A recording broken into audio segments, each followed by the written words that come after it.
54 से ज्यादा का स्ट्राइक रेट था। साथ ही साथ विराट कोहली की बात करें तो एक लंबा अरसा हो गया था, लगभग 1.5 साल के बाद अपना शतक लगाया। 100 रन की ये बेहतरीन पारी खेली। इस दौरान उन्होंने 8 चौके 2 छक्के लगाए। 69.93 का इनका स्ट्राइक रेट था। इसके अलावा बात करनी होगी केएल राहुल की भी, मोनू, क्योंकि केएल राहुल ने भी स्टार्ट काफी अच्छा दे दिया था। यहाँ पर बात की जाए जायसवाल के साथ 77। ये पारी जो है यादगार इसलिए भी रहेगी क्योंकि आप अपनी होम सीरीज हार कर गए हैं। उसके बाद लगातार सवाल उठ रहे थे कि केएल राहुल जो है वो अच्छी बल्लेबाजी नहीं कर पा रहे, लेकिन जैसे इन्हें ओपन करने का मौका मिला सेकंड इनिंग में हर एक बल्लेबाज ने अपने आप को प्रूव किया, चाहे वो जायसवाल हो, चाहे वो केएल राहुल हो या फिर हो विराट कोहली। लेकिन जब बॉलिंग की बात आती है, जब बॉलर्स की बात आती है, तो सबसे पहला नाम आता है जसप्रीत बुमराह।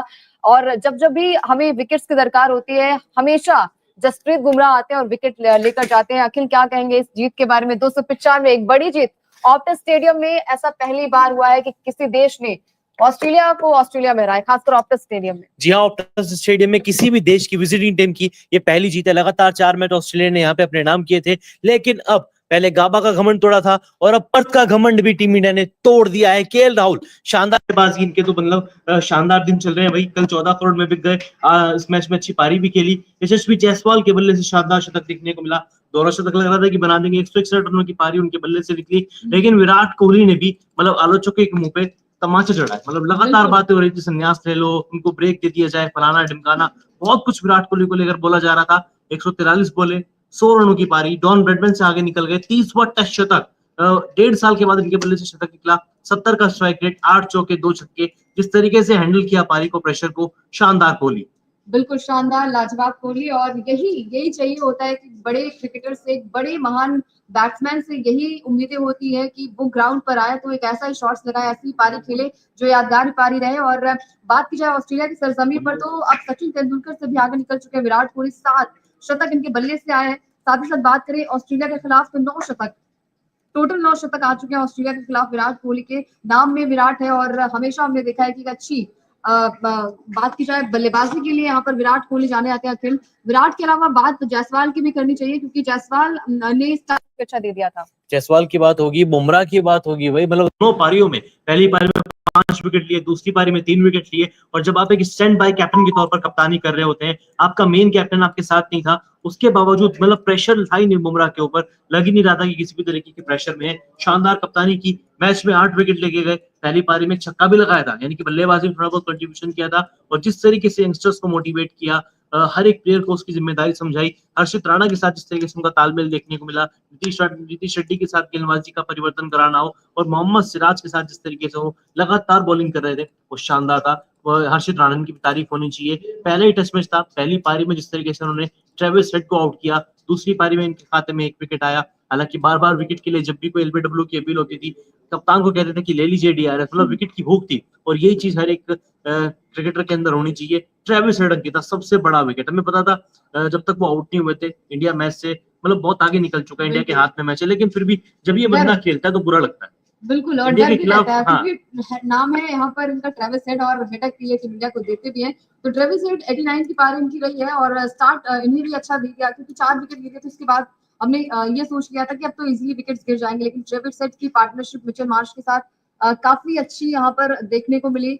बात करें यहाँ पर टीम इंडिया की, तो टीम इंडिया ने अच्छी बल्लेबाजी के साथ साथ गेंदबाजी की, लेकिन ट्रेविस हेड ने अपने आप को कहते हैं ना कि इन्होंने भी अपना सिक्का जमा लिया था, लेकिन आउट किया था यहाँ पर जसप्रीत बुमराह ने। जब जब भी हमें विकेट्स की दरकार होती है, और एक पार्टनरशिप, एक लंबी पार्टनरशिप जो है वो मिचेल मार्श के साथ इनकी बिल्ड हो रही थी ट्रेविस हेड की, लेकिन उस पार्टनरशिप को ब्रेक करने का काम किया जसप्रीत बुमराह ने। अखिल, और हर बार प्लेयर ऑफ द मैच भी यहाँ पर बने हैं जसप्रीत बुमराह। तो जसप्रीत नाम में ही है इनके,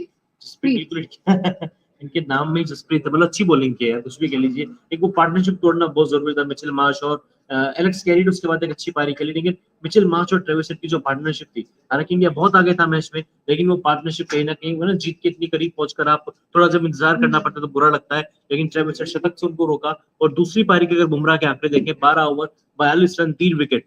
कल के दिन मतलब इतना कुछ हुआ, विराट कोहली ने शतक जड़ा, यशस्वी जायसवाल ने 161 रनों की पारी खेली, लेकिन उसके बारे में उतनी बातें नहीं कर पाए क्योंकि आईपीएल ऑक्शन का डे वन था। उसके चकाचौंध में कहीं ना कहीं पट्टस पीछे हो गया था। लेकिन आज एक बार फिर से हर एक क्रिकेट फैन टेस्ट क्रिकेट के बारे में बात कर रहा है, पर टेस्ट के बारे में बात कर रहा है। 2008 में भारत ने वाकई में मुकाबला जीता था अनिल कुंबले की कप्तानी में। बहुत खास जीत थी क्योंकि मंकी गेट विवाद चल रहा था, हरभजन सिंह को बैन कर दिया गया, उसके बाद भारत ने वो मैच जीता। हरभजन सिंह झंडा लेकर मैदान में आए थे टीम इंडिया की जीत में। Irfan Pathan player of the match, बतौर बल्लेबाज बतौर गेंदबाज मैच में अच्छी परफॉर्मेंस उन्होंने की, प्लेयर ऑफ द मैच बने। और उसके बाद अब देख लीजिए करीब 12-16 साल के बाद भारत ने पर्थ स्टेडियम में जिस तरीके से परफॉर्मेंस किया है जसप्रीत बुमराह की कप्तानी में। इस मैच में रोहित शर्मा नहीं थे, शुभमन गिल नहीं थे, मोहम्मद शमी नहीं थे, अश्विन नहीं थे, जडेजा नहीं थे। हमारे टेस्ट क्रिकेट के चारों पांचों दिग्गजों के बिना हमने ये मैच जीत के दिखाया। बिल्कुल, और यही उम्मीद के साथ हम दूसरे मैच में भी आगाज करेंगे कि वो भी मैच जीते, क्योंकि WTC के मद्देनजर हम इस मैच को जीतना बहुत इंपॉर्टेंट हो जाता है अखिल, क्योंकि सीरीज आप होम ग्राउंड पर हार के गए तो आपके पास प्रेशर भी ज्यादा होगा, लेकिन अब टीम इंडिया वो प्रेशर रिलीज कर चुकी है। आपके हिसाब से ऐसा लगता है, क्योंकि 295 एक बड़ी जीत पर्थ के मैदान पर, ऐसा आई थिंक देखने को मिला है नजारा 2008 के बाद वाकई स्टेडियम में जो था, और आज ये नजारा देखने को मिला। तो यहाँ हर किसी की तारीफ करनी बनती है, क्योंकि सेकंड इनिंग, पहली इनिंग में तो हम बहुत जल्दी आउट हो गए थे, सारे बल्लेबाज आउट हो गए थे, जायसवाल का बल्ला नहीं चला, विराट कोहली आउट हो गए थे। हालांकि नीतीश के बल्ले से वो छोटी पारी आई थी, लेकिन उसके बावजूद भी हमने देखा कि गेंदबाजों ने इंप्रेस किया। लेकिन सेकंड इनिंग में बल्लेबाजों का दिन था, और वहां पर जायसवाल के साथ ही साथ बात की जाए KL राहुल की, विराट कोहली, हर कोई अलग अंदाज में नजर आया। बिल्कुल, हर कोई अलग अंदाज में नजर आया। सब जानते थे कि इस मैच को जीतना कितना इंपॉर्टेंट है। आप 3-0 से अपने घर में हार के ऑस्ट्रेलिया पहुंचे थे। लगातार टीम इंडिया को ट्रोल किया जा रहा था, इतना खराब परफॉर्मेंस टीम इंडिया कर रही है, कैसे जीतेंगे, WTC फाइनल कैसे पहुंचेंगे। लेकिन इस जीत ने एक बार फिर से WTC फाइनल की उम्मीदों को जिंदा कर दिया है। अब 6 तारीख से एडिलेड टेस्ट मैच शुरू होने वाला है, और उस मैच के लिए टीम इंडिया को करीब 10 दिनों का एक अच्छा खासा गैप मिला है। 30 तारीख को टीम इंडिया को एक वार्म अप मैच भी खेलना है बोर्ड प्रेसिडेंट 11 के खिलाफ, जिसमें रोहित शर्मा खेलेंगे भी, कप्तानी भी करेंगे, यानी कि रोहित के पास भी उसकी फॉर्म पर काम करने का मौका रहेगा। और टीम इंडिया कुछ 10 दिनों का ब्रेक मिला है, वो बुमराह के लिए और मोहम्मद सिराज के लिए, स्पेशली इन दो प्लेयर्स के लिए, क्योंकि दोनों तेज गेंदबाज हैं, इनके लिए काफी इंपॉर्टेंट रहेगा। बिल्कुल, इनके लिए काफी इंपॉर्टेंट रहेगा, और ये एक ऐतिहासिक जीत रही है पर्थ के मैदान पर, जहां पर अखिल ने कहा कि नो गिल, नो विराट, माफ जगह नो रोहित, इसके अलावा शमी भी नहीं थे, जडेजा भी नहीं थे। लीजिए, टीम इंडिया WTC की पॉइंट्स टेबल में टॉप पर पहुंच चुकी है एक बार फिर से। WTC अभी न्यूजीलैंड से आ रहे थे, टॉप से नंबर 2 पर आ गए, और अब एक बार फिर से टीम इंडिया नंबर 1 पर पहुंच चुकी है। WTC की लेटेस्ट पॉइंट्स टेबल हमारे सामने आ चुकी है। जसप्रीत बुमराह की कप्तानी में भारत ने इतिहास रचा, पर्थ स्टेडियम में मुकाबला परिणाम किया, और 8 विकेट लेने वाले Bumrah player of the match भी बने हैं। KL राहुल की भी तारीफ होगी, लेकिन इस जीत के बाद भी टीम इंडिया फंस गई है, क्योंकि गिल की वापसी होगी, नंबर 3 कौन खेलेगा। रोहित शर्मा की ऑलरेडी टीम में वापसी हो चुकी है, अब रोहित शर्मा ओपन करेंगे तो KL राहुल कहाँ जाएंगे, बहुत कुछ अब सर्कमस्टांसेस क्रिएट होने वाले हैं। बिल्कुल, लेकिन आज इस जीत को सेलिब्रेट करते हैं। आज इस मतलब एक बड़ा मूवमेंट टीम इंडिया के लिए, क्योंकि अगर ये मैच हारते तो कहीं ना कहीं कॉन्फिडेंस और भी ज्यादा लूज होता, और आप भले ही वो कमबैक करना चाहते, लेकिन वो प्रेशर आपके अंदर अखिल होता। लेकिन इस मैच को जीतने के बाद क्या आपको लगता है कि हम WTC का फाइनल मतलब खेल पाएंगे? अभी 4 मैच और बचे इनके, चारों में से हमको 3 मैच जीतना बहुत इंपॉर्टेंट है। तीनों के 3 मैच जीते हैं, उसके बाद जो एक मैच है वो ड्रॉ करें, मतलब हारना तो हमें है ही नहीं, हारना है ही नहीं। कंडीशन ये है, हमें हारना नहीं है।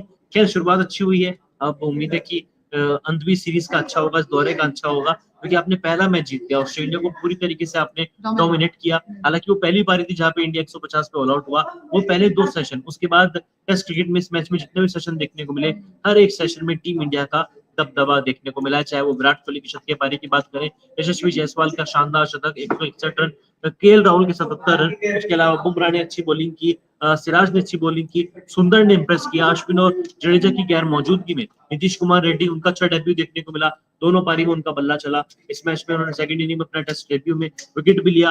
हर्षित राणा दोनों पारी में उन्होंने भी अच्छी बॉलिंग की है, यानी कि हर एक एंगल से टीम इंडिया के लिए बस गुड न्यूज आई है। बिल्कुल गुड न्यूज आई है, और कहीं ना कहीं ऑस्ट्रेलिया जो है वो मतलब थोड़ा बैकफुट पर आ गया है, क्योंकि पहला मैच इस तरीके से हारना और एक बड़ी हार है आपके लिए। 395 से टीम इंडिया ने इस मैच को, इस मुकाबले को अपने नाम किया। विराट कोहली का शतक आया यहाँ पर, जायसवाल का। इसके अलावा बॉलिंग की बात की जाए तो ऐसा लग नहीं रहा था बॉडी लैंग्वेज से हर्षित राणा की डेब्यू किया है इन्होंने, चाहे वो नीतीश कुमार, हाँ बिल्कुल, नीतीश कुमार रेड्डी, हर्षित राणा, ऐसा लग रहा पता नहीं कब से टीम इंडिया के साथ है, और लगातार अच्छा परफॉर्मेंस करते आ रहे थे। IPL में उन्होंने अच्छा परफॉर्मेंस किया। नीतीश ने तो बल्कि बांग्लादेश सीरीज खेली भी थी, बांग्लादेश सीरीज में उनको खेलने का मौका मिला। सेकंड मैच में प्लेयर ऑफ द मैच थे, कोटला में जो मैच खेला गया था। उसके बाद पहले ऑस्ट्रेलिया चले गए थे, ऑस्ट्रेलिया जाने के बाद उन्होंने काफी टाइम स्पेंड किया, इंडिया के लिए वार्म अप मैच भी खेला था ऑस्ट्रेलिया के खिलाफ, उसमें भी अच्छा परफॉर्मेंस किया था। और इस मैच में जिस तरीके से उन्होंने एज अ बैट्समैन परफॉर्म करके दिया है, वो वाकई में काबिल तारीफ था। स्टीव स्मिथ ऑस्ट्रेलिया की टीम की बल्लेबाज की रीढ़ की हड्डी माने जाते हैं। पहली पारी में गोल्डन डक पे आउट हुए। टेस्ट क्रिकेट में 10 साल के बाद ऐसा हुआ जब स्टीव स्मिथ गोल्डन डक पे आउट हुए हो, और सेकंड इनिंग में जब ऑस्ट्रेलिया को उनकी सबसे ज्यादा इंपॉर्टेंस थी, चाहिए था कि वो विकेट पर टिक्के खेले, लेकिन 17 रन बनाकर अपना विकेट गंवा बैठे। 60 गेंदें खेली। ऑस्ट्रेलियन टीम पूरी तरीके से बिखरी हुई नजर आई। बिल्कुल बिखरी हुई नजर आई, लेकिन एक तरफ जहां ट्रेविस हेड आखिर जब आ गए थे तो वो हेडक बन गए थे यहाँ पर टीम इंडिया के लिए। एक पार्टनरशिप जो है मिचेल मार्श वर्सेस यहाँ पर है ट्रेविस हेड की पनप रही थी, और 89 की शानदार पारी उनके बल्ले से आई। अगर ये साथ थोड़ा स्टार्ट में मिल जाता, जैसे आपने कहा स्टीव स्मिथ अगर टिक जाते, थोड़ी दिक्कतें टीम इंडिया की हो जाती। अदरवाइज दिल से और मन से तो यही था कि टीम इंडिया मतलब डोमिनेंट